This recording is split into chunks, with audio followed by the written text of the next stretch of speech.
We should be getting close. Speaking of which, the closer we get, the more Paimon's heart feels like it's beating out of her chest. Excitement! Yeah, sure, that's it. Oh look! It's Tighnari and the others! Everyone's here bright and early. Yeah, the desert's a pretty harsh environment. Better to travel at night and beat the heat. Hey everyone! We're here! Ah, right on time.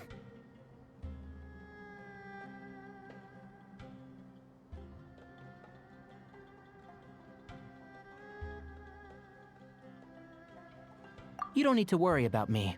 It's not too hot yet, and I'm properly hydrated. All right, we're just waiting on the two people Miss Layla mentioned, and then we'll be set.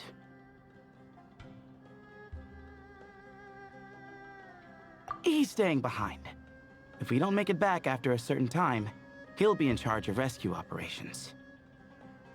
You can count on me. Nice! You thought of everything! Oh, and Cyrus said he'll be in Aru Village, so he's also available if we need help. Haha! Amazing! Having people to watch our back is making Paimon a lot less nervous. Yeah, I did. After hearing about what happened, my advisor gave me some time off to rest. So, my studies are on hold for now. Then, does your advisor know you're back in the desert to investigate? Yes, but I was only allowed to come after I mentioned that General Mahamatra would be there too. Haha! Quite the reputation you've got there, Cyno. Something wrong? You haven't said a word this whole time. Are you in a bad mood or something? No. Being skilled with words also means being a good listener. I'm just reflecting on what you're saying. Alhaitham! Kaveh! Ha! Over here! Darn it. I was just setting up a brilliant... Yeah. I'm sure you'll find another chance. The important thing is, our scribe and our renowned architect are here at last. High praise. But wait, why am I renowned and not him? He's just as famous as Cyno, Dia, or Nilou. That just means your level of fame is even greater. How could a lowly scribe hold a candle to you? Lowly scribe? Please. All those strings you pulled to get those new books from the House of Dana? What do you call that? Borrowing. Anyone with an employee ID can do it. Uh-huh, yeah. The House of Dana bends over backwards for just anyone, does it? Send a report to Lesser Lord Kusanali then. Let her know someone at the Academia is abusing their position. Hey! I never said abusing! Impressive verbal sparring, as always.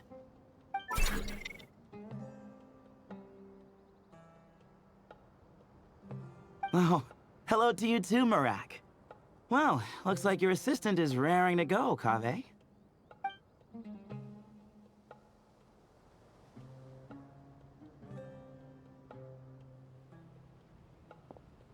So, I say we get this show on the road.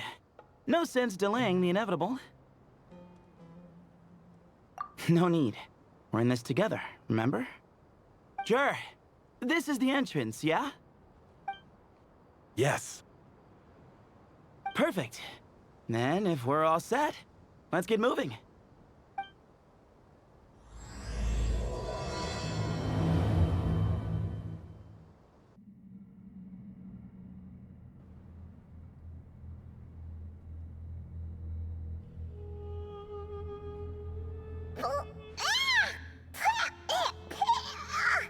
Paimon's mouth is full of sand!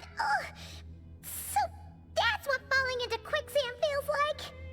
If this was quicksand, we would have struggled to breathe. No. I think this was regular sand, and we didn't sink into it. We fell through it. Into this place. Agreed. In other words, Sounds like a you problem, Paimon. Ha ha, very funny. No, wait, Paimon's the only one. Ugh. Ha! See? What? I'm the only one with sand in my shoes? Yeah, right.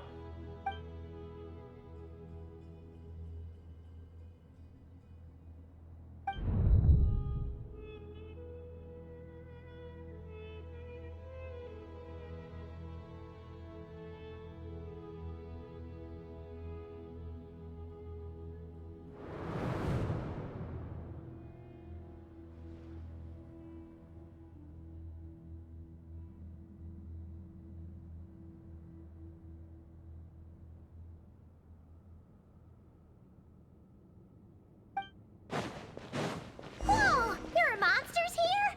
Sure didn't say anything about that. Probably means he didn't run into any. Because we're just unlucky. Not the best sign of what's to come. We'll be fine. Let's just use up all our bad luck and we'll be golden.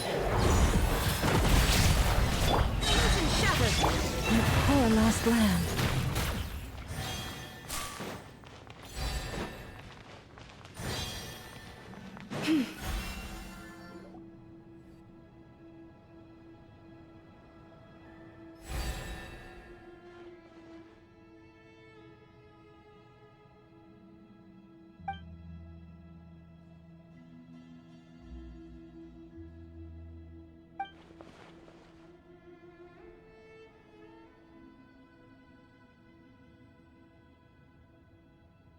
Well, that goes without saying. Fair point. There's just one problem, though. The only way forward is through that door. Oh! Is it time to hunt for a key? Paimon loves this part. Don't worry. With our adventuring experience, we'll find it no problem. Let's get searching.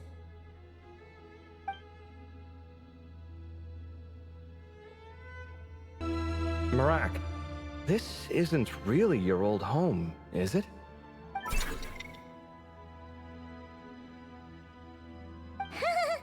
No idea what that means, but Marak does sound pretty happy. So, mechanical life forms do have the capacity to miss home. A novel discovery. Well, with Marak leading the way, we should be safe, right?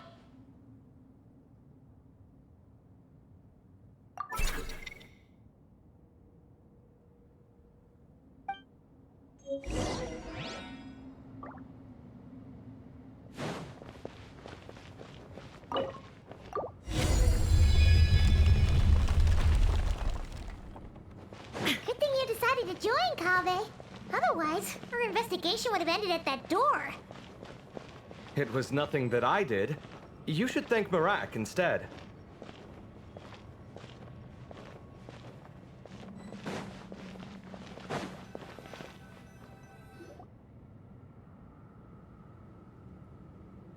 Hold on. At this rate, Paimon's gonna lose her title as best guide to a mechanical suitcase.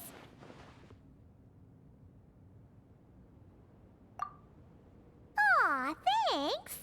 Hey, wait. What do you mean, useless? Well, no weird mental symptoms so far. I'll take that as a win. That said...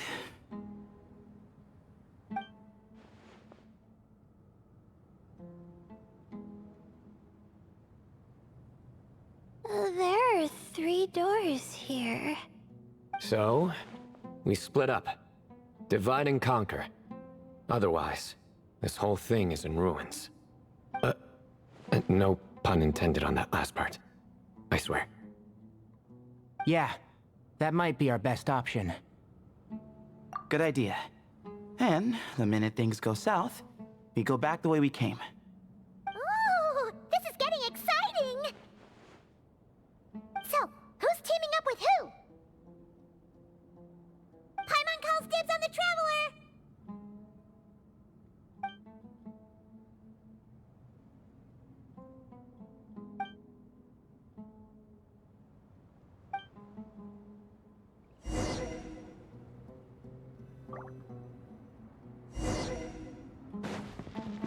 Well, this takes me back. The last time we were in the desert together, the two of you came all the way out here to gang up on me. Oh? Sounds like someone's holding a grudge. Just what I like to hear. If you're still hung up on that last one, just name the time and place, and we'll have ourselves another thrilling... duel. Huh. What's with the awkward pause? Were you expecting me to stop you from saying something stupid? You two can have 1,000 duels for all I care, after we're done here. For now, focus on the task at hand.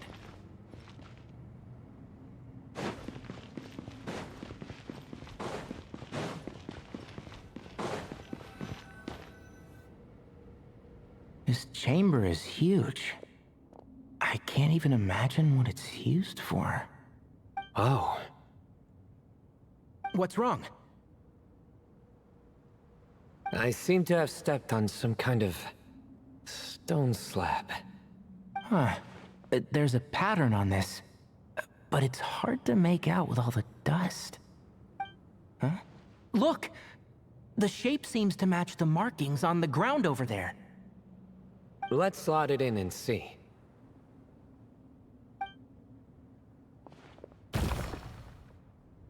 And we have a match. Looks like we need to find the other 3 broken slabs. Let's search the area, but be careful where you step.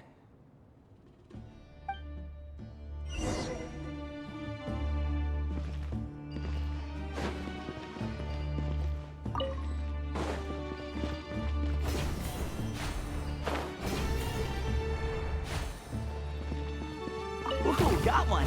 Ouch, but watch out. The edges are kind of sharp.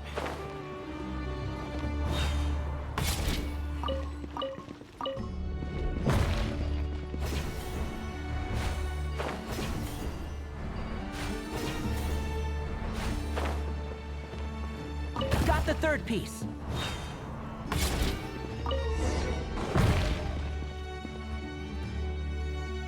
We just need one more. Huh. Look! A cat! Could it be the same one Jer mentioned? I don't think we need to worry about startling him. He doesn't seem afraid of people. Yeah. If anything, it seems like he wants us to follow. Oh, he led us to the last piece. Who's a good kitty? I never thought I'd hear you say something like that. You've clearly never heard how the professor talks to his tomatoes, then.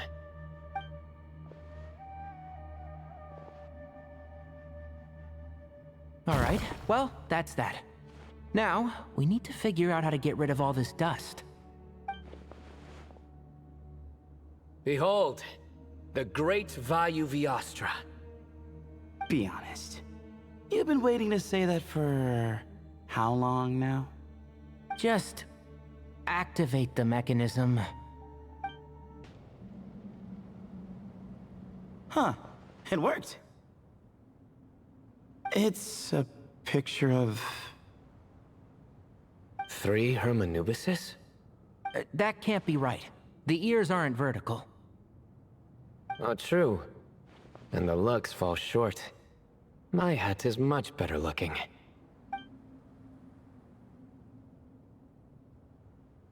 A goat, an ibis, and a crocodile. Oh, wow.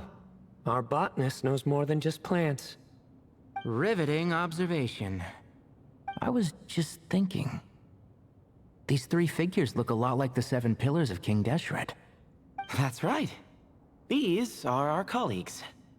Our what now? You sure about that? Just kidding. But what I meant by that is, these were Hermanubis' colleagues back then.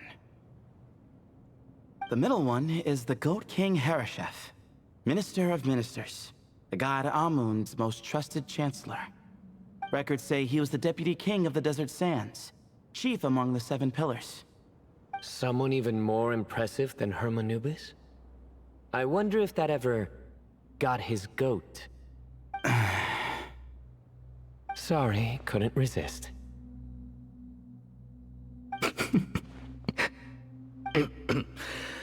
Okay, that was a good one. Wait, really? I've got so much more where that came from. Where were we? This is Sobek, the Crocodile King, Captain of Captains. As the name suggests, he was a valiant commander and had dominion over all weapons of war. And finally, this is the Ibis King Thoth, Scribe of Scribes. Your memory's pretty impressive. I bet you're almost as good as me at memorizing cards. A scribe? Did he manage archives then? Like Alhaitham? Wait, that's all Alhaitham does? I never knew being an academia scribe was such a cushy job. Well, that's how his friend put it, anyway. But it does seem like he has a lot of free time. Well, I don't know much about the academia, but I'm sure the Ibis King had more responsibilities than that. The temple's records say he represented the wisest aspects of King Deshret, inventing the desert script and arcane arts at his king's command. He must have been quite the impressive man then. Or creature, depending on how you look at it. Still, why are these three the only ones represented here? What about the other pillars of King Deshret? Maybe because the three of them were extra close? Huh. Kinda like us. Oh yeah! Maybe we should have someone inscribe us on a commemorative stone slab too. Or we could just take a picture. It would serve the same purpose. Anyway, no more distractions. Huh. Doesn't it look like there's writing carved into the corner? Huh. There is. And it's in the ancient desert script too. Looks like the Ibis King left you some homework. Give me a sec. I'll try and translate it. The ministers are unvirtuous. The scribes unwise. The captains unworthy. My end is not humanity's end. Hereby bestow upon you all the far side of eternity. Wait, so they went to Aru? It doesn't sound like it was their idea. The far side of eternity is said to be the final land of dreams for all desert dwellers.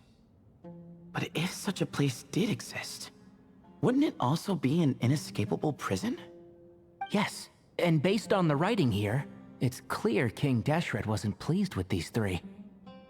This gift he bestowed upon them seems more like a punishment. Such is the power of a king, I suppose. Which means the goat's the one who got in the end. Huh. Yep, not as good the second time. What? Impossible. Well, looks like that's all we can learn here. Should we keep going? Yes, no time to waste.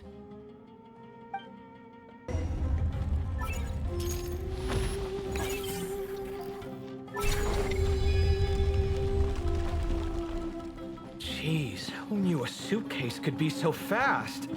Marak is nothing like this when it comes to housework. Hey, wait up! A scout's job is to take the lead. Just let Marak figure it out. Easy for you to say. I'll be the one doing the repairs if something happens. Why don't you go scout ahead then? When I think of a comeback, I'll let you know. Oh, Marak stopped. What is it? Found something? Looks like something covered in sand. Let's get it out then. Come on. Oh, it's a stone slab. Good job, Marak. Let's take a look. Huh. Looks like this part of the picture goes over there?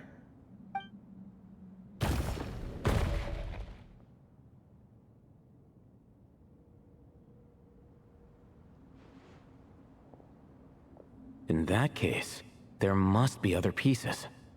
All right, and let's look around. Hey! Why are you sitting down? I thought Marak was helping. Oh, so you do know what that word means. Great. Are we supposed to just sit back while Marak does all the work? No, I doubt you could do that. Exactly. But I can.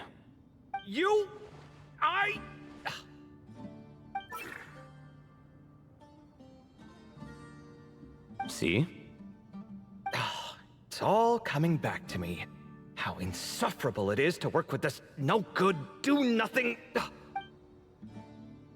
We could be more efficient, I agree. I'll work on this piece. You take care of the rest.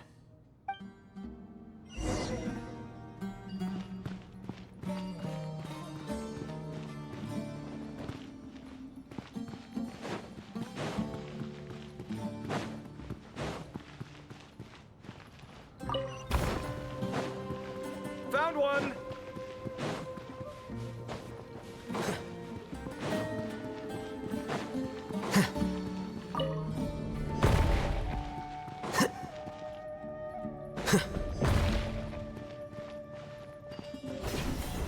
Good teamwork. Looks like we found them all. The pieces fit together like a glove.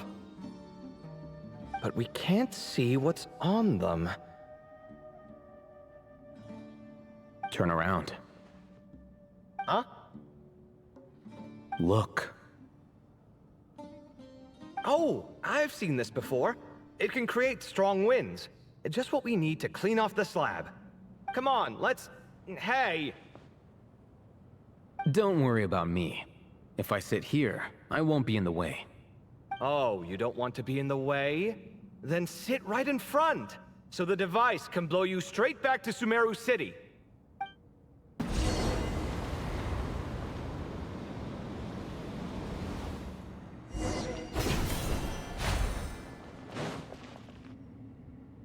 Done.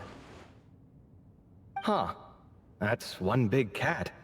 And there's a shattered crown.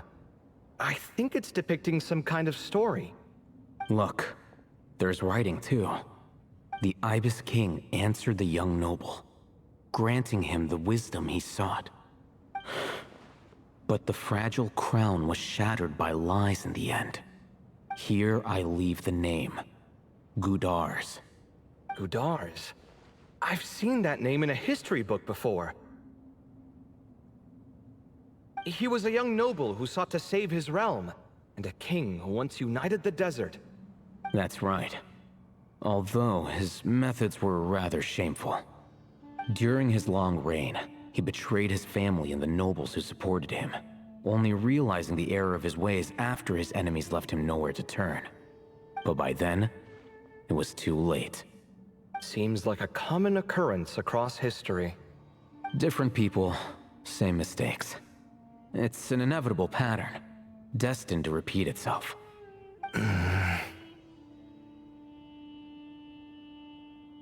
The writing mentions the Ibis King, but a cat is depicted here.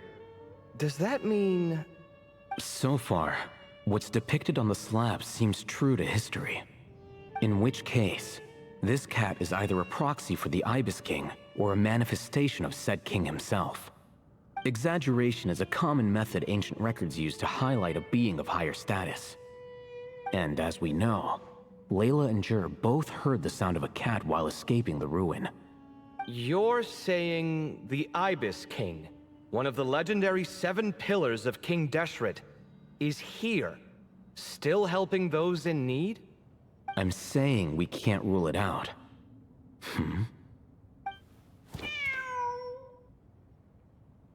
Wait, there it is! The cat!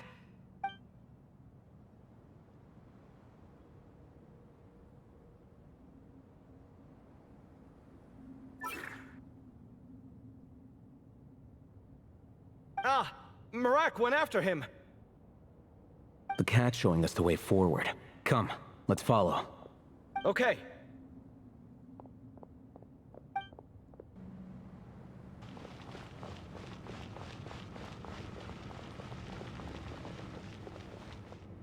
Huh. The cat's gone. Yes, but look where he led us. Oh. Another slab. It looks similar to the last one.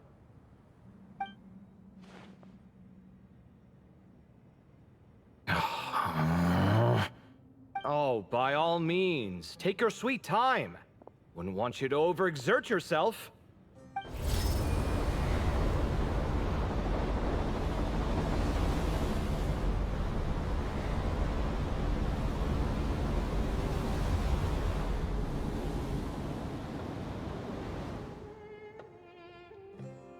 Huh.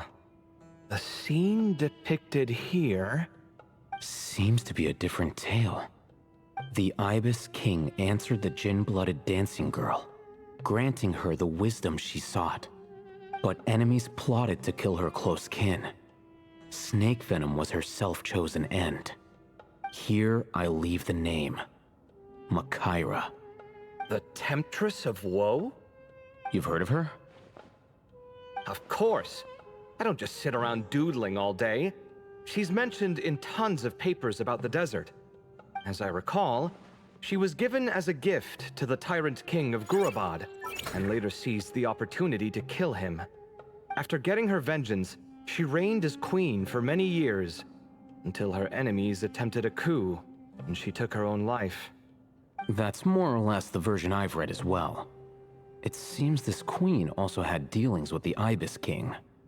Yeah, I'm starting to find this whole granting wisdom business a bit concerning.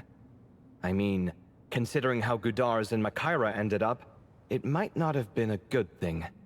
But, at the same time, if the cat guiding us is linked to the Ibis King, then he doesn't seem like a villain either. People are complicated. And the same is true of the servants of the gods, no matter their wisdom or power. Let's reserve judgment for now, and keep moving.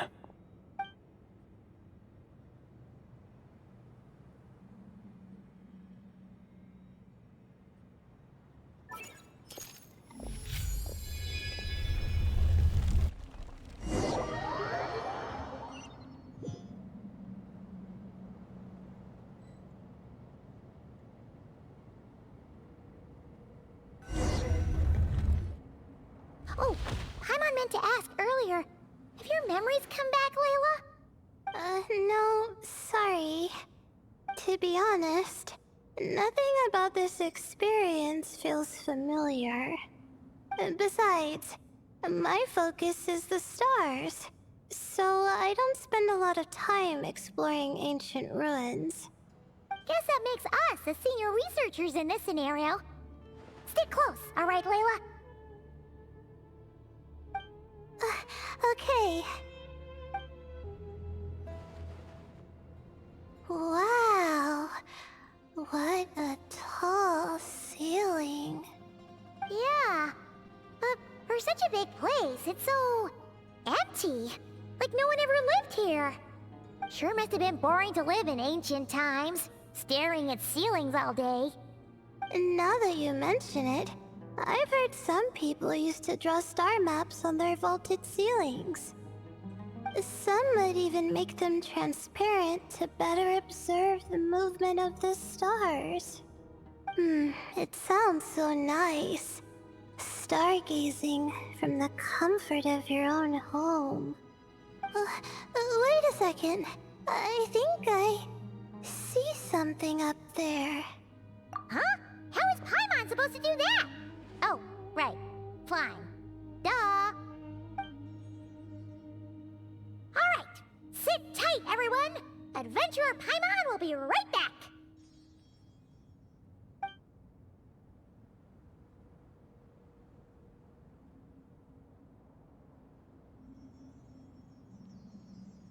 Okay. So, there's nothing super special up there. Just a couple of shelves, tables, jars, and scrolls. And a whole bunch of dust, dirt, and sand. You really want to search through all that stuff? Well, when you put it that way... Come on then, let's see what we've got. Paimon's hoping for something super valuable. Thanks. I'll stick close. I think that's everything. Most of the documents are in the ancient desert script, except these ones. These seem old as well, but the handwriting makes them stand out. Right! Let's arrange them in chronological order before we read through.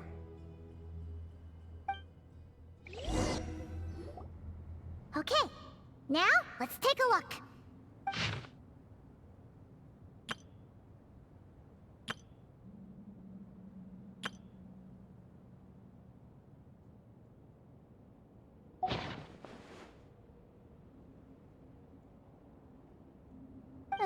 Maybe this person fell in by accident, like Mr. Jur and me.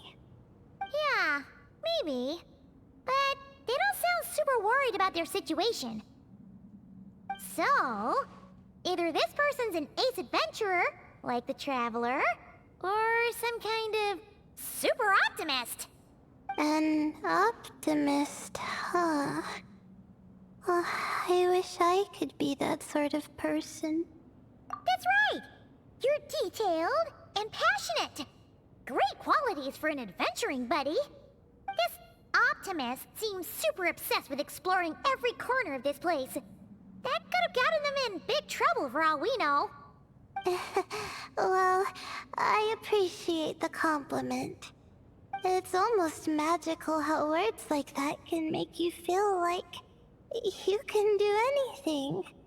I only wish that magic could last a little longer. Until I figure out my new study topic, at least.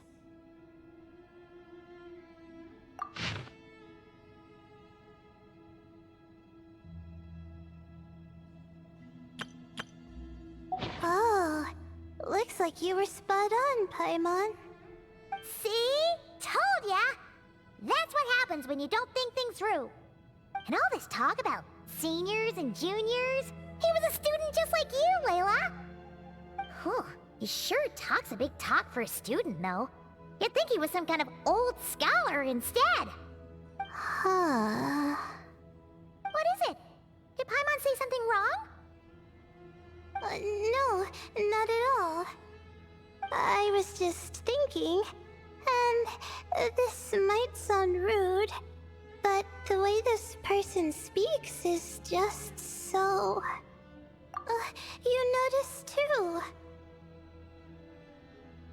I mean, it's good that he helped treat his companion's wound, but it didn't seem like it was out of kindness. More like he was looking out for his own self-interest, or thought he could get something out of it. I don't know. Maybe I'm reading too much into it. Yeah. If you're both in this dangerous situation together, wouldn't you mention them at least once? If it were Paimon, she would write down the name of every single person she was with. No one would be able to get away. Actually, I find Paimon's approach quite sensible. It makes sense from a safety perspective, too.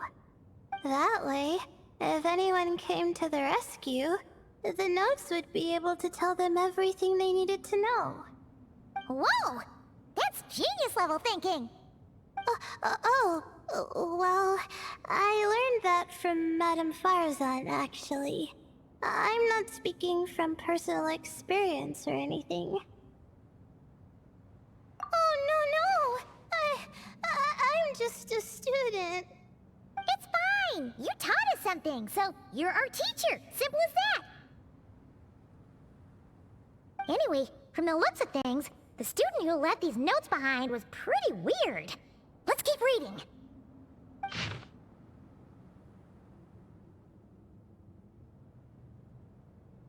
Whoa! Hang on! That's a lot of information. Paimon needs a moment to take this in. The Ibis King. So... did this person actually meet the Ibis King here? Sorry. Who?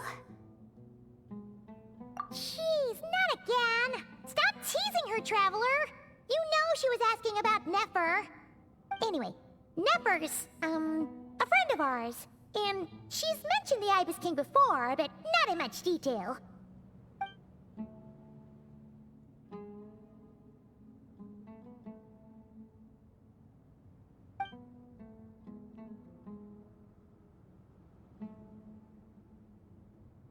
Oh, I see. Well, that's not too surprising.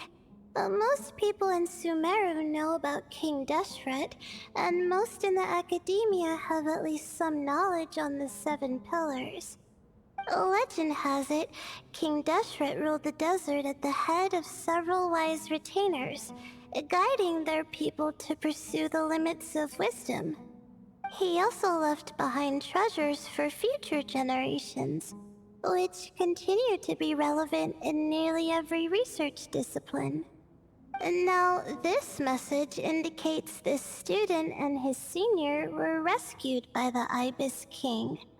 But to think it's possible to meet him in a place like this... We don't know when these notes were written, but didn't the Seven Pillars disappear a long time ago? Yeah, the notes made it sound like his powers were restricted. Also, the mention of this form? What is that supposed to mean? I'm not sure. Let's keep reading.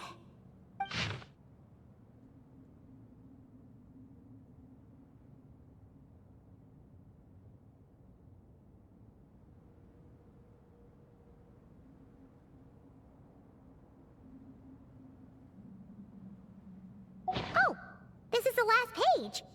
There's even a signature at the end. Well, sounds like they made it out. Guess it was a happy ending after all. Wait. But it says, the Ibis King cannot be trusted. Huh. Our friend said something similar.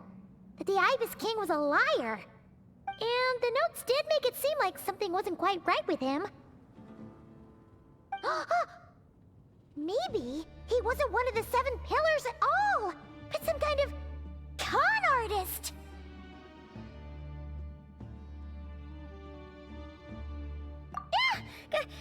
Great, Ibis King!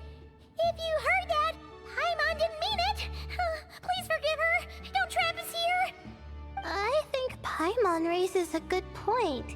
Let's keep our guard up just in case.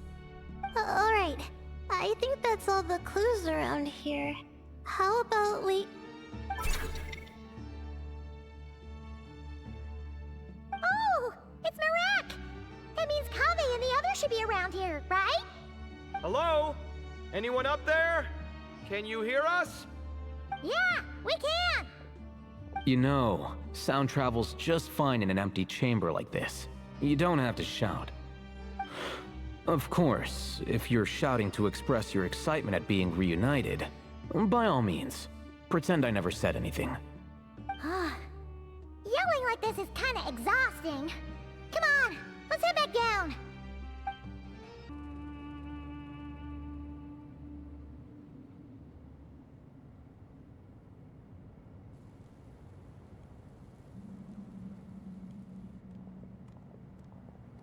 Wow, we all ended up in the same place, huh? Yeah, what a coincidence. Indeed. Or as I like to call it, the chai factor.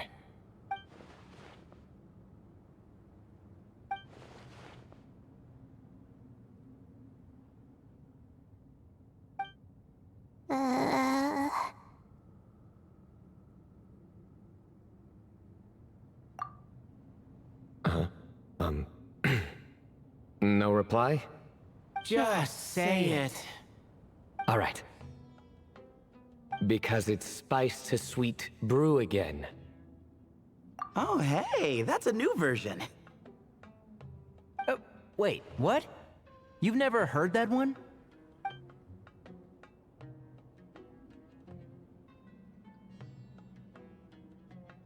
What are you looking for?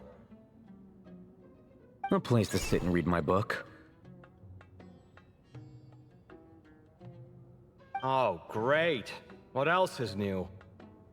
Well, looks like everyone made it through unscathed. Let's take this chance to get some water, rest a bit, and discuss what we learned. Sound good? Yeah, let's debrief.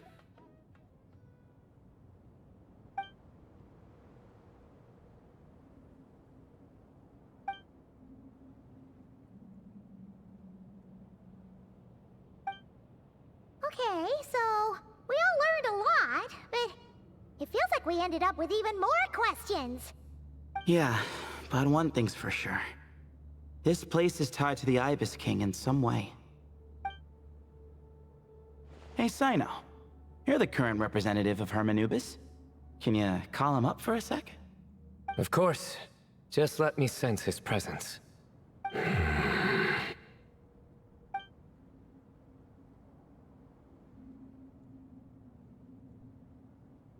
Just kidding. I can't sense him at all.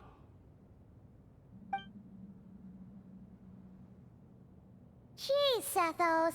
Did you set him up for that one? What are you, a two-man act? Sorry, Hermanubis isn't like the Ibis King. He can possess me, but I can't talk to him whenever I want. Oh, truly? Does that mean he's gone? Oh, I would have liked to reminisce about old times with him. Ah, the cat! It speaks! Of course it speaks. In fact, it is not an it at all. You do me a great offense. My apologies. Esteemed cats, sir?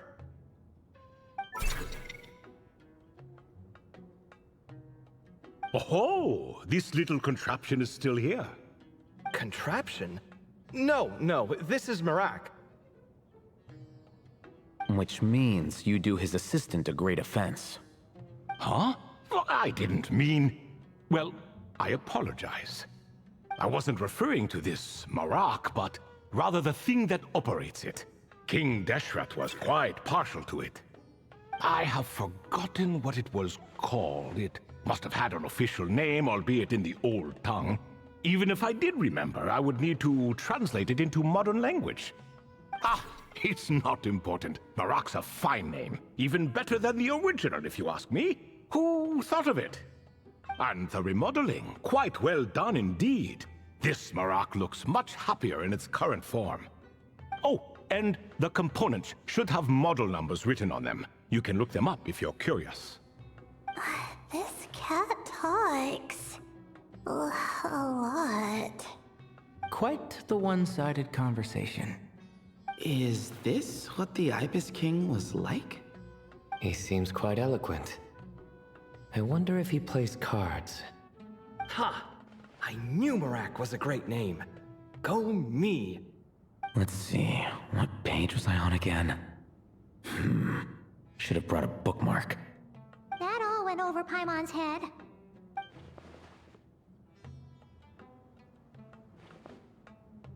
Hello indeed.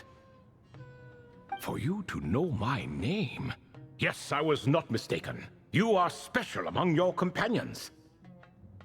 But you are all guests. It is only proper to invite you in. Come then, this way.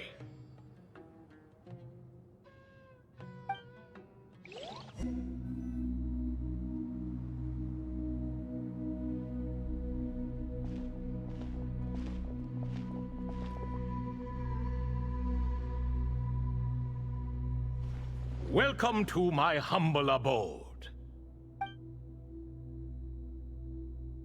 Oh, your house sure is spacious, Lord Ibis King. I fear it's not quite what it used to be. In fact, it has long ceased to be my home at all. It belongs to the descendants of the cats I once raised. Such adorable creatures, aren't they? Take the one I'm borrowing here, for instance. A chubby fellow with such lovely fur. Anyway, tradition dictates that a special guest such as yourself be presented with a gift. Alas, it's a first-come, first-served basis, you see. I fear with the passage of time, none are left. What? So the treasure's gone already? Treasure, you say? Not an inaccurate description. Yes, and no. I have the power to grant gifts inaccessible to the masses. The only requirement is answering a question. Not a bad deal, yes? Of course, my questions were given unto me by King Deshret, who in turn received them from the Mistress of Flowers. There are 3, and no more. What causes our rise and fall? What obliterates love and hate? What determines truth and falsehood? The more he talks, the less Paimon understands. I see. That must mean Gudars and Makaira managed to answer 2 of the 3. Another who understands.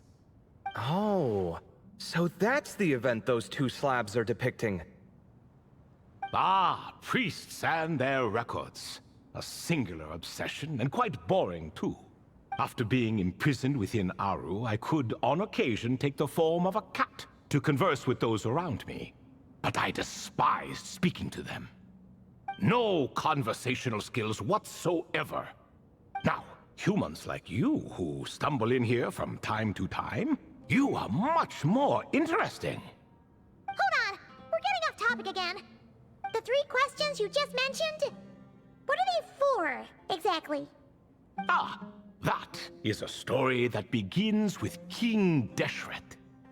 And we're in for another long one. Nostalgia for the past is common to us all, is it not? And our king, he was such a proud, solemn man in those days. He watched us speak of the present and the future, of the wisdom we possessed, or were about to obtain. We were his proud retainers, confident in our belief that, so long as each one of us used our abilities to the fullest, progress was inevitable. Yet, King Deshret's ambition was not destined to be allowed in a closed-off world such as this, so nothing went as planned. In fact, from the beginning, there were signs an outcome of this nature was inevitable. Because although there were 7 pillars, one was forever absent. Alhaitham would insist the Dendro Dragon Sovereign was one of us, but the dragon herself rejected that idea. Huh. Like a card you can never seem to draw from your deck. More like a card that was never in the deck to begin with. Alas, that's just who Alhaitham was. There was nothing we could do about that. And I always preferred chess to cards. In the end, life grew unbearable for our king. But of course, those who remain must continue to live on. But subjects like us were less fortunate. After all, the fate of a retainer is decided by the king, including the chance to walk away. So it was then that King Deshret had Kroko, Goti, and I locked up within Aru, where we remain to this day. Kroko. Goti? Ah, of course. You're more familiar with their full names. Sobek, the Crocodile King, and Hereshef, the Goat King. And let me tell you, when it comes to chess, Hereshef was a habitual backseat strategist, always spewing nonsense from the sidelines. Well, Sobek was all too quick to take his terrible advice, to the point where I was the one who got accused of cheating. Chess is an exercise in patience, and that man couldn't sit still to save his life. He could never excel at that game. In fact, neither of them were good at chess. Even so, we played together often, and since I was always the winner, we got along quite well. What are you laughing at? Were we not good friends? No one's laughing. Paimon would never. No, not you. It's Goti. He's laughing for no reason again. Can you not hear him? Ah, right. Of course you can't. The two of them are inside Aru, as am I, so Only I can hear them. What is even going on here? Has he, like, started to lose it after being trapped for so long? That does happen to prisoners serving life sentences. Speaking of which, how's Azar doing these days? I doubt he's doing much of anything. Just what I wanted to hear. What is the meaning of this? You doubt my words? I have half a mind to not talk at all. Oh, no.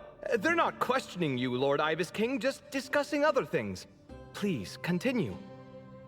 In that case, where were we? Getting to the part about the 3 questions. Hopefully. Ah yes, we're almost there. Before I entered Aru, King Deshret said I could be released from my eternal seal if I chose humans who could provide the correct answers to those 3 questions. The first person who caught my eye was Gudars. I asked him, what causes our rise and fall? He answered, conspiracy and betrayal, for it renders the righteous and wise unable to succeed, and thus nations fall. I found his answer quite interesting, so I bestowed upon him the power to deceive. The second human I chose was Makaira. I asked her, what obliterates love and hate? She said unto me, I have nothing left to lose. Vengeance alone can quench both love and hate. I found this to be another fascinating response, so I granted her the power to be loved. But both of them ended up... Now then, young one, riddle me this. Did their answers point to this fate, or was it the power I bestowed upon them that determined their end? I'm just an observer who doesn't understand their circumstances, so I can't answer. A clever reply. I do not wish to comment either. It is all in the past at this point. My only wish was for their answers to be acknowledged by King Deshret's rules, and bring me one step closer to freedom. As for the final person, her fate remains to be seen, so I will not reveal her name. I asked her, what determines truth and falsehood? And found her answer quite compelling, so I bestowed upon her a gift to match. As you can see, however, I have not been freed, so it's clear the answer she gave at that time was wrong. But alas, 3 people were chosen, and 3 questions were asked. So now all I can do is wait. Wait until her wisdom is in line with the rules set forth by my king. Until she has found the true answer to that question. No wonder there was no 3rd stone slab then. Or perhaps you're just not ready to include her in the story. Though, that might be a generous interpretation. Well, it's not merely because her story remains unfinished. As the remaining priests of this place left, or passed on, there were none left to record the events that followed. Besides, stone slabs are few and far between in the Great Red Sands. In the sprawling desert, very few things or people even manage to leave a trace. But sometimes I can't help but wonder, if that young man from several centuries ago had been willing to answer my question, would I have left Aru by now? Wait, so there was someone else? Of course, it has been thousands of years after all. All sorts of people have stumbled upon this place, but I only chose the special ones. That young man had such a singular intelligence, though his companion, by contrast, was rather average. The author of those notes we found? The student named Zandik? Ah, yes, I think that was his name. In truth, I was unsure whether I should grant him my 3rd remaining gift. He was, of course, exceedingly clever, but he was also mistrustful and narcissistic in equal measure, and there did not seem to be a line he was unwilling to cross. Too much power could be dangerous in the hands of someone like him. So I found myself rather relieved when he declined my gift. Oh, he turned you down? Did he give a reason? Yes. He said he didn't need it. I still remember the look in his eyes. Nothing stood out per se, and still I could sense contempt and disdain radiating from his gaze. I could not give an exact reason, but on instinct I just knew it would not end well to get close to a man like that. So, I tricked him. Stick close to your companion, I said. Only the descendants of Tighnari can come and go as they please. Leave him behind, and there is no escape for you. So, does that mean his companion wasn't a descendant of Tighnari? Oh no, that part was true. The lie was in the other half. Anyone can enter or exit this place. There are no restrictions. I saw that his companion was exhausted and was concerned Zandik might leave him behind, or worse, that some other accident might befall him. So I made up an excuse to prevent Zandik from going a step too far. Oh, and speaking of, Sandik's companion had the same blue hair and pointed ears as you. Wait, does that mean Layla's also a descendant of Tighnari? Indeed. When Hermanubis founded that city, he took in many who had nowhere else to go. Today, their progeny are scattered to the four winds, and indeed are far more numerous than I could have imagined. So the person you protected could have been my ancestor. Yes, yes. You're very welcome for that. Could I ask another question, Lord Ibis King? Of course. I have nothing but time, I'm afraid. Did you also save me and a man named Jur? I did. You two were quite unlucky bumping into a device King Deshret once used to measure human brain power. That contact caused more knowledge than you could handle to flood into your minds.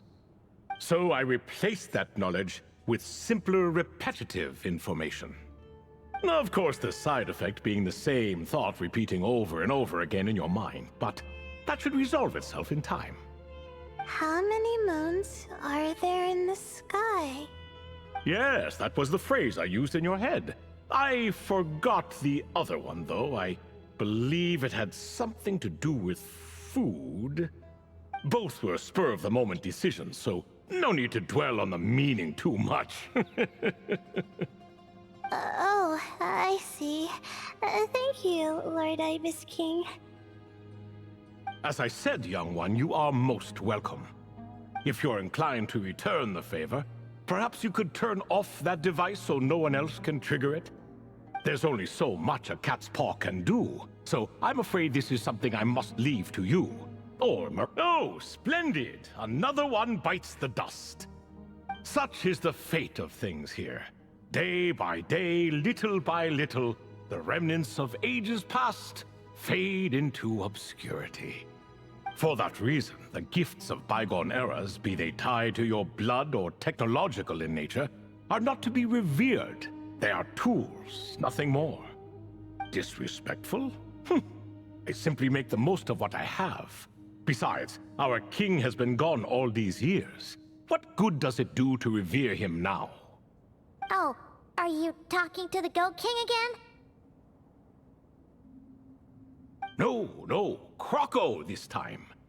He's pestering me for another game of chess. Says he wants to even the score. Wishful thinking, if you ask me. If we counted one push-up for every loss, he'd owe me 300,000 by now. Of course, that's just a rough estimate. I've never kept count. It appears that's something you like. Being someone unable to be defeated. I suppose so. All right then. Time for me to extend my winning streak. and for you all to head home. In truth, deep down, I know even the answers to those 3 questions will not change my fate. But that is for me to reckon with. Go on now.